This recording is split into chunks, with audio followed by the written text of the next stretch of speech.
Olá, meus amigos, minhas amigas, muito obrigado. Mais uma vez nós estamos aqui na nossa sala, Cobrança na Prática. A ideia é sempre trazer aqui um assunto pertinente, curioso, né?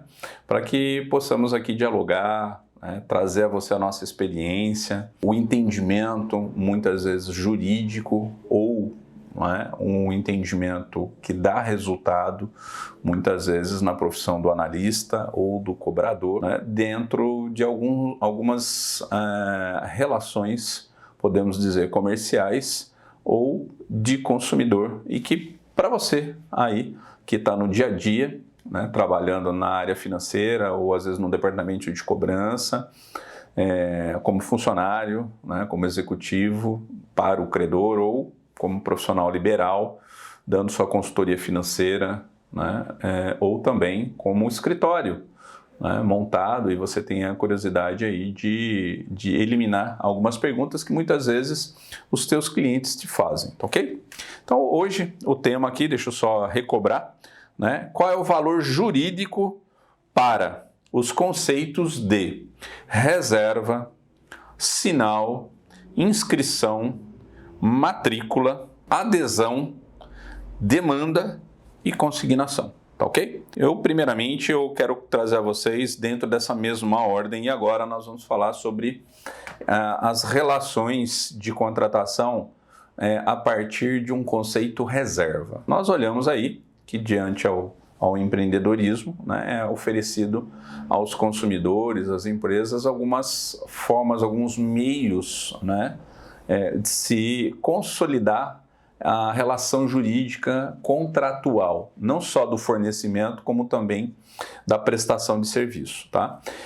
Essa questão reserva, tá? Ela é algo muito bem utilizado, tá? De acordo com o valor agregado que você tem sobre um bem, por exemplo, que tem quantidade limitada, né, ou tem itens de série, né, que são raros, ou até de um serviço personalizado. É muito comum você sempre, no momento de querer usufruir de um produto ou serviço, né, esse credor, tá, te colocar algumas condições de reserva. Por exemplo, quando você vai comprar uma passagem aérea, né, assim, através de uma agência ou através do próprio site da companhia aérea, você tem que ter uma data e um horário, não é isso? Enquanto isso, a companhia vai colocar as aeronaves e os lugares que estão disponíveis para você contratar. É óbvio que quando você faz aquela pré-compra, né, você está fazendo uma reserva daquele assento. Isso quer dizer que a companhia não pode mais vender aquela passagem para outro sentar no seu lugar. Por isso que você tem que se qualificar nele, dar todos os seus dados e muitas vezes fazer um sinal de pagamento, um pagamento ali daquela reserva, tá? Essa reserva, ela pode ser convertida à vista, tá? Ou seja, você pode pagar no guichê à vista, você pode depositar na conta da companhia, ou você pode passar um cartão de crédito e deixar lá um crédito travado, né, como parte da compra. Geralmente, reserva, dependendo do risco do negócio, tá, ela pode ser atribuída até em 100% do valor daquele serviço ou daquele produto, ok? Isso tem um ponto de vista jurídico, tá, e de reconhecimento do Poder Judiciário com relação a isso. Por quê?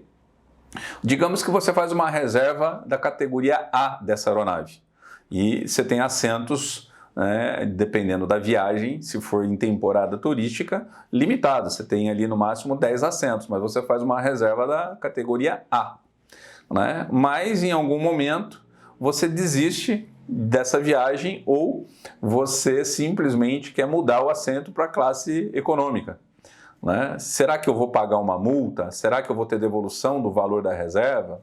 Pois bem, isso vai depender muito da relação amigável entre vocês dois, mas é muito importante você saber que no momento em que você se dispõe a pagar uma reserva, tá, o credor ele é impedido, ou melhor, ele é obrigado a recusar novos clientes interessados naquela vaga. Isso quer dizer que vai depender do momento em que você quer fazer essa modificação. Digamos que o voo é hoje, vai sair daqui 1 hora, eu posso mudar de assento? Primeiro, precisa ver se tem outro assento disponível na classe econômica. Se não tiver, você não vai.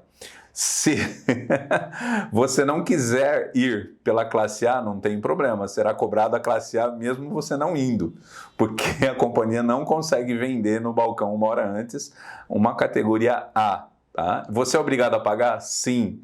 Você, no momento de fazer essa reserva, você diz que se submete a esta condição. E com isso você faz um pagamento mesmo não tendo assinado um contrato.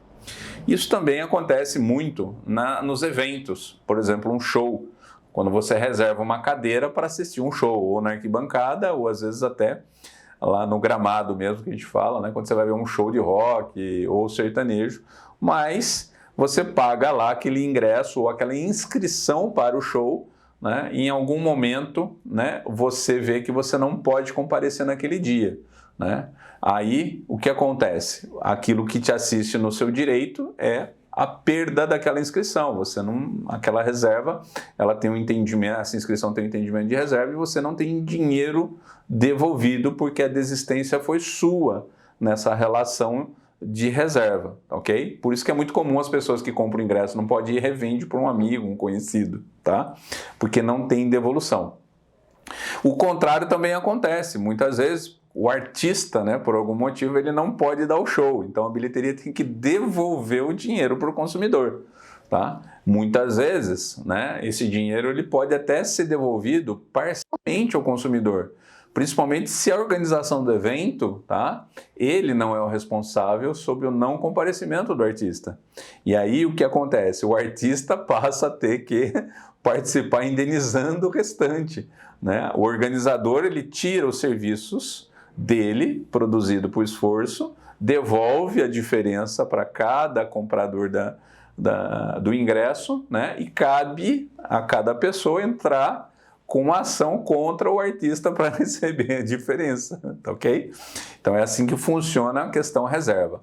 Assim também é quando, por exemplo, você quer comprar um veículo, uma moto, um carro, e naquele momento, né, naquela relação, tem um feirão acontecendo, e você quer lá aquele veículo, você quer comprar um carro, você acha que a sua esposa, seu esposo vai gostar, e aí você fala para o vendedor, esse carro é meu, o preço está nas condições, o valor era o modelo que a gente queria, né? E a cor que geralmente a sua esposa queria, que é um cor-de-rosa, né? Um cor-de-rosa. E aí você não quer que ele venda para mais ninguém, e ele fala, ótimo, você aqui me dá um sinal do valor do carro. Geralmente, em média, esses sinais de reserva são em torno de 20%. Então esse sinal é dado, né? Aí você chega em casa e sua esposa fala, eu adoro cor-de-rosa em tudo na minha casa, mas não andando com carro na rua. Então, não quero esse carro, você vai lá e desfaz. Na segunda-feira, você vai até a agência e desiste, né, da compra desse veículo. É óbvio que esse sinal não será reavido.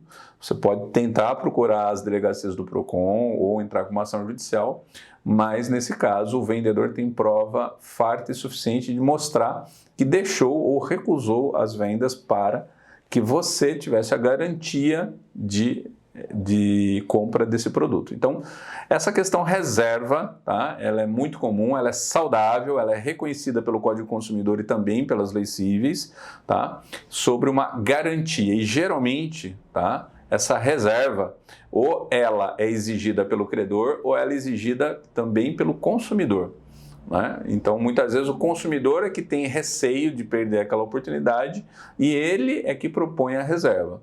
Quando não, o contrário, o credor vê risco sobre aquele produto ou serviço que ele está oferecendo e ele pede uma reserva, né, para garantir que o consumidor não deixe de cumprir a sua obrigação. E isso tudo não precisa nem ter contrato assinado, tá ok? É simplesmente uma transação comercial de interesse e que tem uma validade jurídica. E sinal, o que é dar um sinal? O sinal, muitas vezes, ele também é entendido como reserva, tá ok? O sinal, ele tem característica de intenção. Ele não exatamente vai equivaler à compra inteira do produto. Geralmente, você dá um sinal que é um valor simbólico para apenas consolidar uma relação de compra e venda que você está tendo, tá? Por isso, muitas vezes, você dá um sinal que é mostrar boa-fé, né, de que você irá cumprir posteriormente a consequência daquela compra daquele produto ou serviço. Então, isso você faz um sinal. Tá vendo? A reserva, você pode ter uma reserva no valor de 100% do produto ou serviço. O sinal não. O sinal você tem um valor ínfimo, um valor simbólico para garantir que você vai cumprir a consolidação daquela compra, tá certo?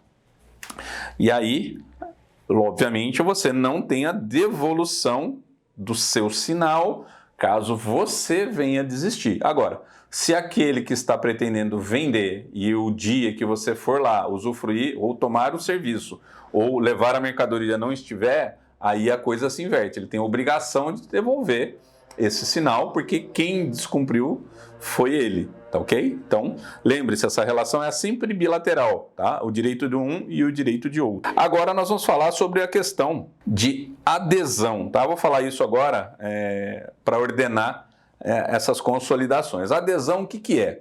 Muitas vezes, tá? Existe aquilo que a gente chama de pré-contrato, né? Muitas vezes isso é apresentado quando é um serviço mais complexo, por exemplo, um seguro de saúde, né? Você vai ter lá um book, né, de tudo que você pode fazer, cirurgia, exame médico, especialista, clínica, né, enfim, né? Você vê um catálogo, né? Óbvio que você não vai ler tudo aquilo na frente do vendedor, né?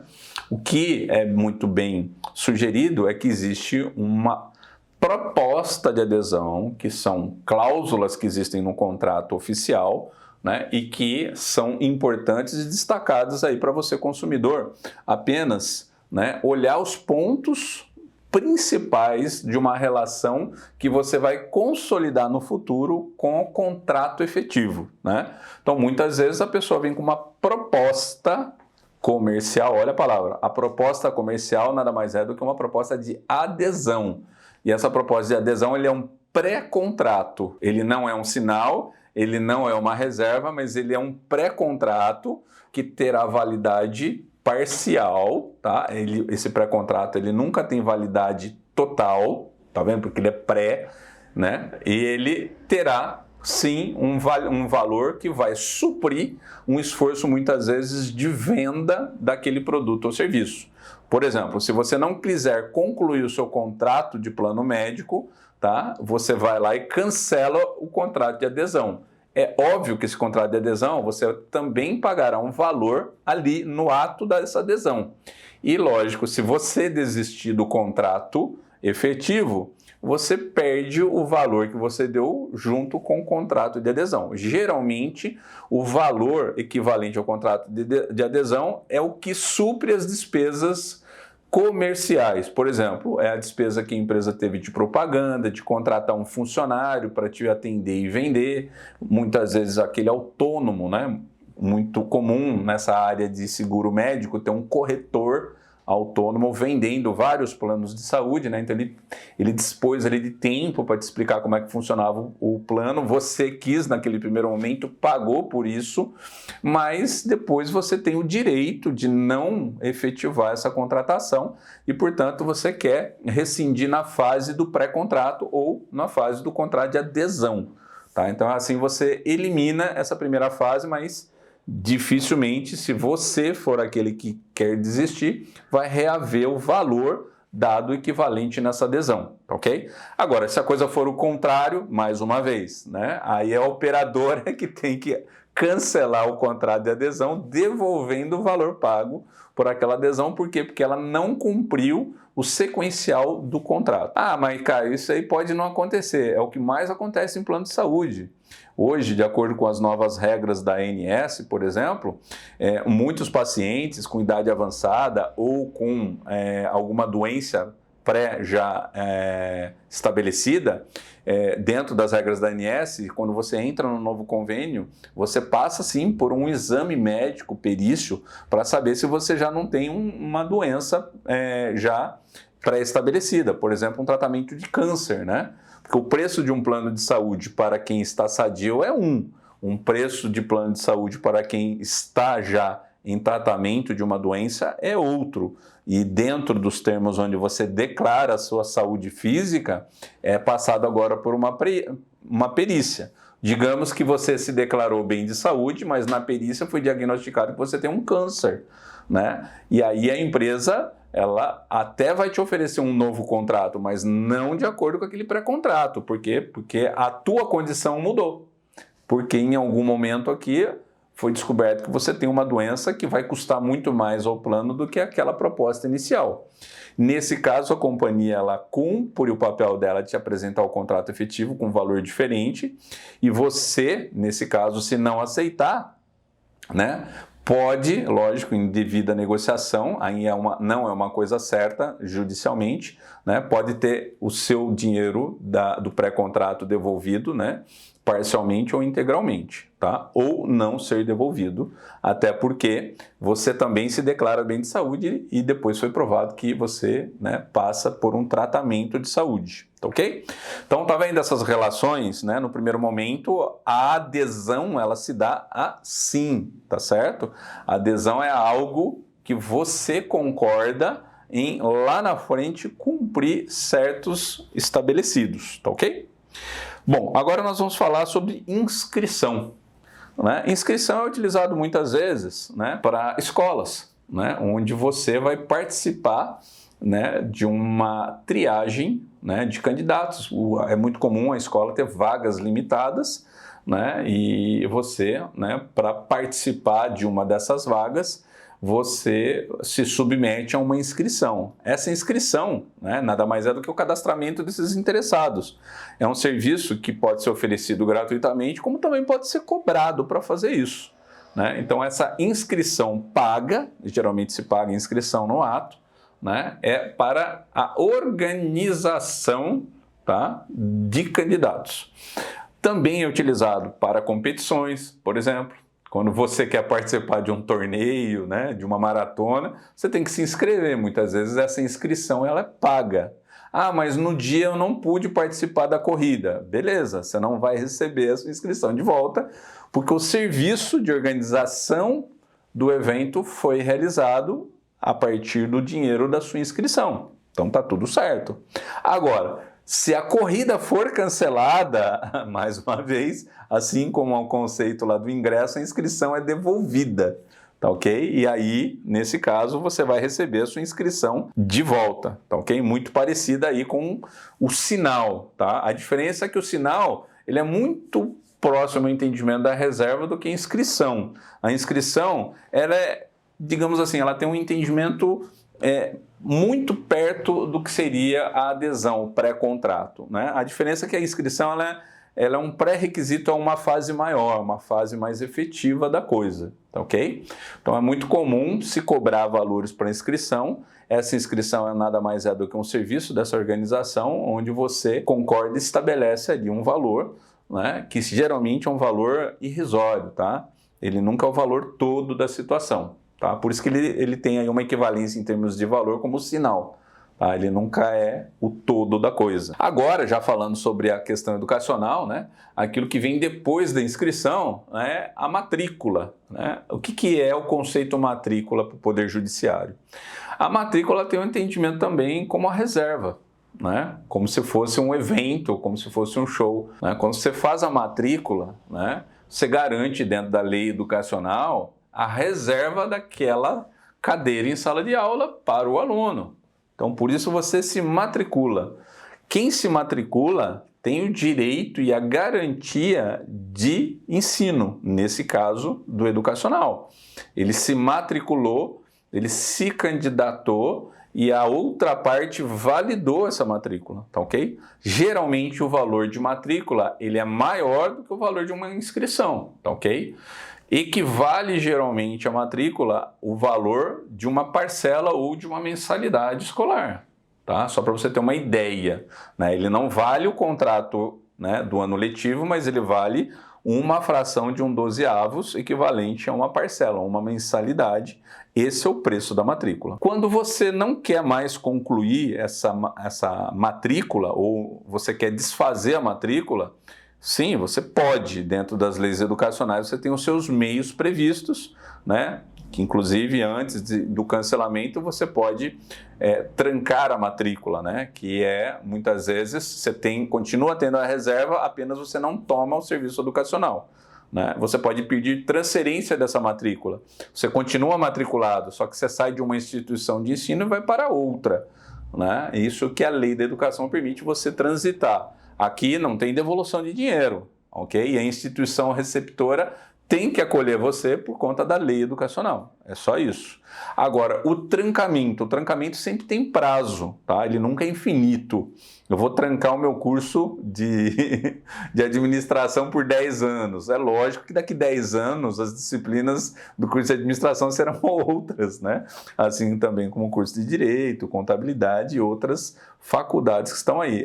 Tudo vai se atualizando, tudo vai se aperfeiçoando na linha das décadas e do ano, senão assim a gente não evoluía, né? Então todo esse conceito ele tem prazo. Geralmente os requerimentos, né, acadêmicos, eles não dão prazo superior a 1 ano. Isso quer dizer que se você não retornar a sua reserva, que é a sua matrícula, nesse prazo para repor as aulas que você deixou de assistir, portanto, você já está ciente que o cancelamento dessa matrícula vai acontecer. Tá? E o que é o cancelamento da matrícula? Nada mais é do que perder essa reserva. Você não tem mais vaga em sala de aula e não necessariamente você vai ter devolução, porque se você não voltou no prazo, a matrícula é cancelada, você não tem direito à devolução e mais. Se o descumprimento foi seu, cabe ainda uma multa contratual por conta da sua não manifestação, ok? Então essa é uma outra situação aí que você tem que prever quando você toma aí a iniciativa de se matricular a qualquer coisa, ok? Você pode se matricular numa corrida, numa competição você pode se matricular. Tá? Você pode se matricular num concurso de moda, você pode se num desfile de moda, né? Você pode se matricular numa escola, pode se matricular em diversas coisas que você queira, e é esse entendimento que eu estou passando a você, tá? Bom, agora nós vamos falar sobre demanda e consignação, né? O que é demanda e consignação? Existe, ou muitos falam de on demand, né? Que é muito falado aqui, né, e conhecido por alguns. O que é on demand? Né? É ganhar, né, de certa forma, no êxito daquela realização, muitas vezes, do serviço feito. Né? Esse serviço, né, poxa, Caio, mas eu tive aí um on demand que era em cima de uma entrega de um produto. Pois é, a entrega é um serviço. O produto em si, tá? Você tem a obrigação de pagar uma vez recebido, por isso que você paga por demanda, né? Então, essa é uma forma também de relações contratuais. Nesses casos, tá? Você não necessariamente daria um sinal, uma inscrição, mas você se compromete, muitas vezes através de contrato, já descrevendo a modalidade de remuneração, e lá, mesmo que efetivo serviço for prestado, você tem a obrigação de pagar, e geralmente você paga pelo todo, né? Porque muitas vezes essa entrega foi feita a pedido em hora marcada, dia, horário e local, né? E então, quando você tem um tipo de contratação assim, não adianta amanhã você disser que não quer mais. Você pagará muitas vezes pelo frete, né? Não adianta você receber um caminhoneiro na sua porta e falar assim, olha, desisti da compra. Pois é, você vai pagar no mínimo frete mais a multa da entrega. Isso se a mercadoria não foi violada. Se você chegou a violar a mercadoria, ainda a depreciação desse produto será computada para que você pague. Isso vai depender muitas vezes de quem está fornecendo esse produto, porque às vezes a violação por si só já, dependendo da relação desse contrato, já dá direito a quem vendeu a receber pelo todo, tá? Até porque existem alguns produtos que não requer mais a aceitação de volta, por mais que seja previsto no Código do Consumidor. Por exemplo, se você olhar produtos farmacêuticos, você violar uma embalagem a vácuo, esquece, ele já foi contaminado, não tem devolução, por mais que haja prevenção no Código do Consumidor, tá ok? Então tem muitas coisas que você tem que analisar o produto, o serviço e como ele foi aplicado. E o entendimento, sim, tem jurisprudência. Agora, o contrário também acontece. Né? Quando você recebe alguma coisa on demand que você não fez pedido, né? Simplesmente o credor lá, por uma desorganização, ele manda um produto ou um serviço que você não pediu, né? Isso acontece também com eventos. Eu já vi condomínio recebendo uma equipe de evento que não era para aquele dia. A empresa organizadora trouxe um buffet inteiro, né, garçons e tudo, mas a data do casamento era na próxima semana. Simples desatenção do funcionário, dos organizantes desse evento, não se depararam com esse compromisso. Tem devolução? Não tem devolução. Tem indenização? Também não. Né? Esse desentendimento aconteceu. E se na semana seguinte não houvesse casamento, a empresa teria que indenizar. Não só agora pela realização, como também por um dano moral.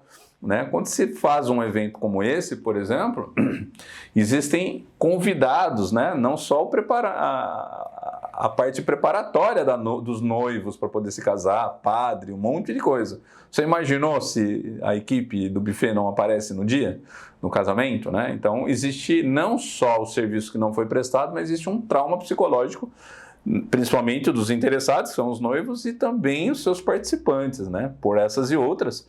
Muitas vezes, quando isso acontece e a empresa, né, dá no pé, como a gente fala, né, incorre em crime também, né? Porque a má fé, nesse sentido, né, se isso aconteceu com diversos outros clientes, pode se caracterizar assim, golpe ou crime. Até porque, muitas vezes, eventos on demand também podem pedir uma antecipação de pagamento. Essa reserva que é pedida do outro lado, né, junto com esse trabalho por demanda, também pode acontecer. O que acontece também com essa questão on demand, né, é uma questão do book fotográfico, que é o que a gente acaba comentando aqui. Eu falei aqui com o nosso colega que está gravando aqui, o AD, e muitas vezes acontece, né, da pessoa pedir aí um vídeo particular, um trabalho de estúdio, né? E depois não pegar nem as fotos nem no vídeo. E aí, será que eu tenho direito de receber? Sim, tem direito de receber integralmente. Até porque quem está lá nas fotos e no vídeo é a pessoa que te contratou, né? Isso é a maior prova. Outras formas também, por exemplo, quando você vai no dentista. Muitas vezes você precisa colocar uma prótese ou então uma dentadura inteira, né? O dentista vai lá, contrata, às vezes não é ele o protético, ele contrata um protético para fazer a dentadura, o paciente não aparece. E ele se sente desobrigado de pagar aquela dentadura, né? Muito pelo contrário. Uma vez, né, indo até a clínica, abrindo a boca, tirando um raio-x, né?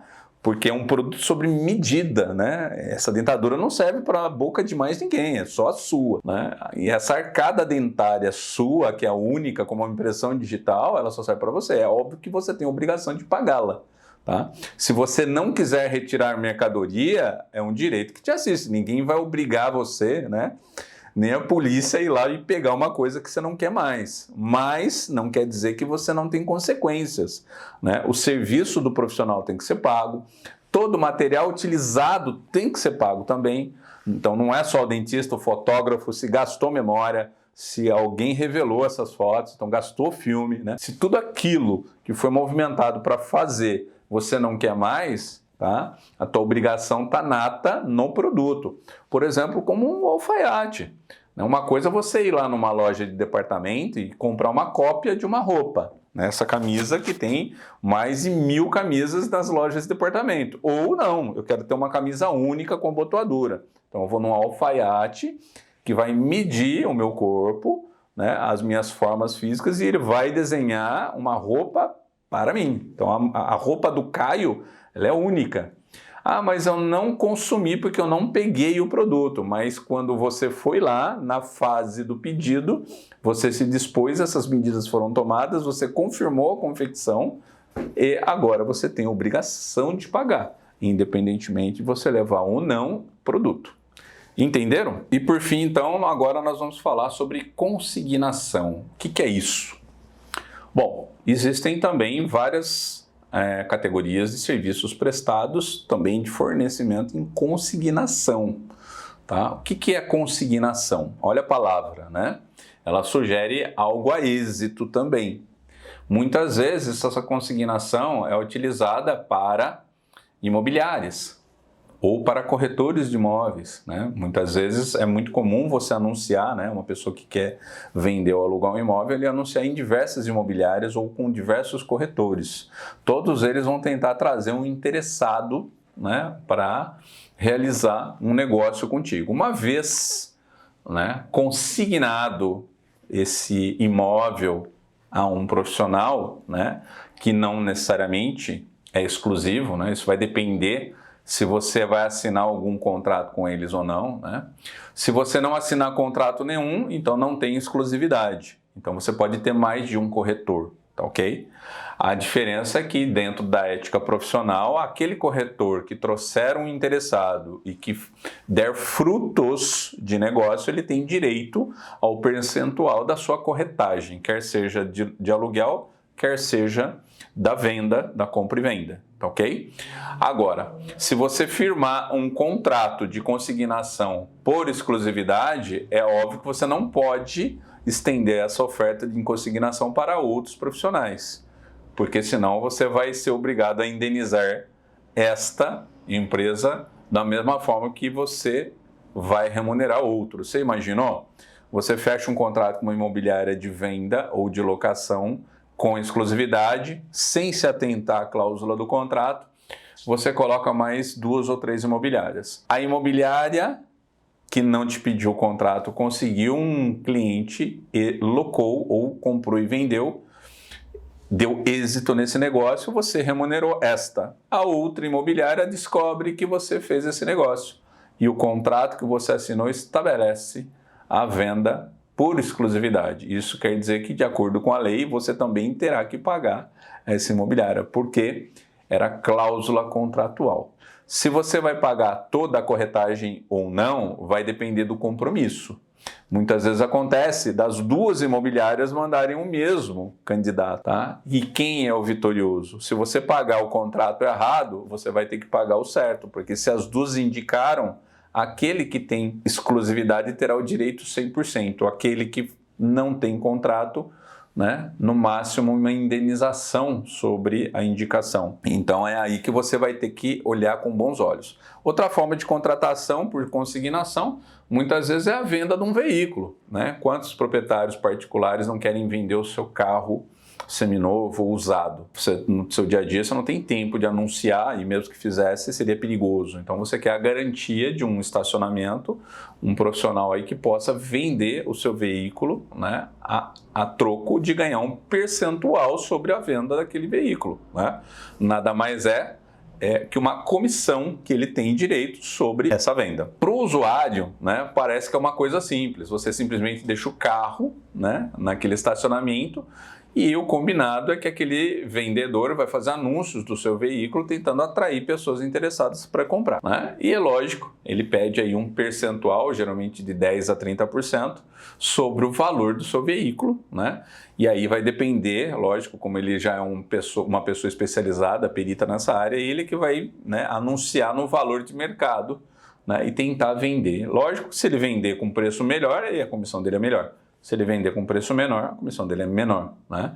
O importante é aquilo que ele estabelece a você, né? Se tiver um contrato, ótimo. Se não tiver um contrato, pelo simples fato de você deixar o veículo no seu estacionamento, você automaticamente, ou melhor, tacitamente, está contratando aí os serviços dele de venda do seu veículo por consignação. Aí chega em dado momento que você fala assim, não, a questão é que mudou minha vida, eu não quero mais desfazer esse carro, eu quero ele de volta.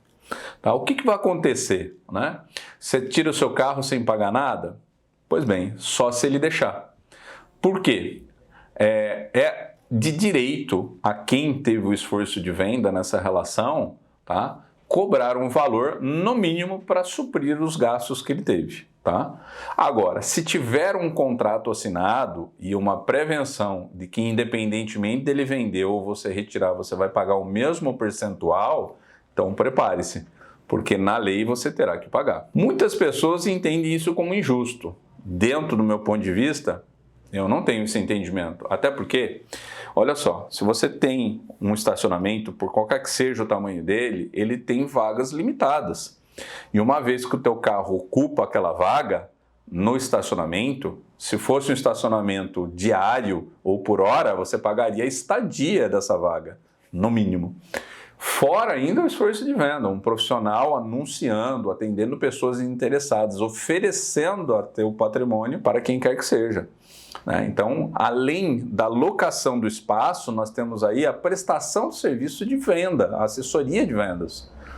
Então, esse serviço é muito claramente demonstrado, né? E ele é notório para qualquer juiz de direito que queira julgar esse tipo de causa. Então, é muito pelo contrário. Injusto seria depois você deixar o seu veículo meses em um estabelecimento e tirar ele sem precisar pagar nada, né? Então, essa é a condição da vantagem ou desvantagem de você fazer uma relação comercial por consignação. Não sei se vocês sabem, é importante que vocês que querem atuar no ramo de cobrança extrajudicial ou recuperação de crédito, que uma das modalidades mais aplicadas nessa relação de contrato, de assessoria, é também um contrato de consignação, né? Porque, por exemplo, se você olhar aí o pequeno e médio empreendedor, né? Ele vendeu o produto ou serviço, né? Já está com uma dificuldade financeira porque o cliente, o consumidor não pagou e esse dinheiro está fazendo falta, né? Como é que você vai oferecer um serviço de assessoria mensal, né, para que essa pessoa pague? Ou um serviço, né, por demanda, né? Às vezes essa demanda pagando um valor tarifário, né? Você me paga aí, sei lá, um salário mínimo para cada pessoa que te deva, para eu começar a trabalhar, né? É lógico que esse pequeno empreendedor não tem capacidade financeira para isso, né? E muito menos, né? Dependendo do valor que você vai cobrar do seu serviço, para ele a perda sai até mais barato do que o serviço que você está oferecendo. Então é muito comum nessa relação de cobrança extrajudicial você ter um contrato de consignação, né, em investimento. O que na verdade você vai ter? Você vai ter uma cópia dos endividados, lógico, a partir do seu contrato de assessoria de cobrança, e lá você já vai determinar o percentual dos seus honorários, inclusive as despesas que você vai gastar aí para exigir esse direito de crédito, né? Que muitas vezes é mão de obra de funcionário, ligações telefônicas, despesas com correio, até custas extras ou judiciais, né? E é óbvio, quando esse credor, né, em algum momento desiste, não quer mais, ele vai pedir baixa dessa cobrança ou pedir para suspender a cobrança e, lógico, essa conta vai ter que ser acertada, tá ok?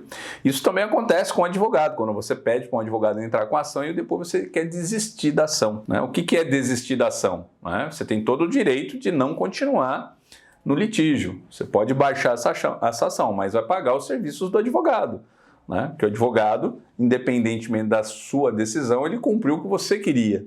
No primeiro momento você queria acionar uma outra parte em juízo, depois você se arrependeu ou resolveu perdoar. Tudo bem, mas o serviço dele foi feito até lá, tá ok? Então isso é muito comum, tá certo? Esse tipo de realização por consignação, tá certo? E assim, várias outras atividades consignadas, tá? Também realizam a sua prestação de serviço ou tua venda por êxito, né? Por consignação. Tá ok? Então, tá aí. Essas são as explicações dentro da lei que você teria que saber.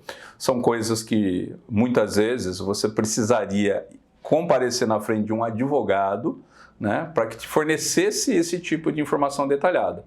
Muitas vezes seria uma consulta com o advogado, né? E hoje o que recomenda aí a tabela da ordem estaria em torno de um salário mínimo ou meio salário mínimo para poder fazer uma consulta disso que você obteve facilmente aí no nosso vídeo através do YouTube.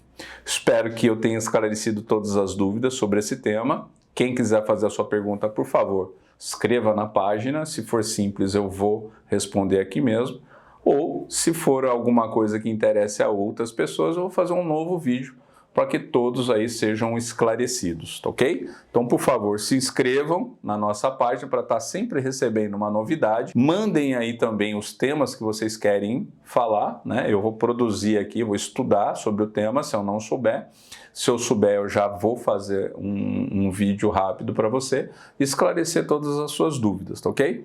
Dê aí o seu joinha, né? Um gostei ou um não gostei, né? E, se possível, compartilhe aí com vários outros amigos, colegas que você tiver aí na sua rede social, tá bom? Vou ficar muito contente. Espero vocês todos no próximo encontro e mantenha-se ligado aí no Cobrança na Prática com Caio Katayama. Um abraço a todos.